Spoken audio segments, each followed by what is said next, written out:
یہ مناظر ہیں بھارتی زیر انتظام کشمیر کے۔ اسلام آباد کی خدیجۃ الکبریٰ امام بارگاہ میں ہوئے خودکش حملے کی مذمت کرتے ہوئے بھارتی زیر انتظام کشمیر میں مظاہرین نے پاکستان مخالف نعرے بازی کی۔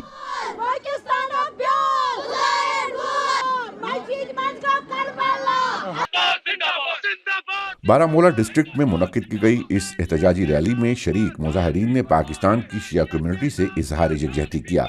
یہ جو دہشت گردانہ حملہ ہوا پاکستان میں، یہ کوئی نئی بات نہیں ہے، یہ پچھلے 10 سال 15 سال سے ہو رہا ہے، اور ہم پرزور سب جو یہاں پر جمع ہوئے ہیں ہم اس کو کنڈم کر رہے ہیں۔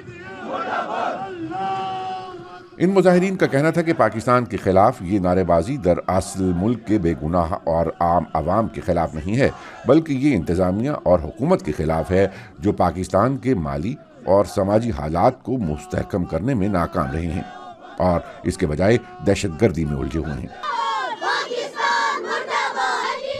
اس احتجاج کے دوران مظاہرین نے ایرانی سپریم لیڈر علی خامنائی کی تصاویر بھی اٹھا رکھی تھی۔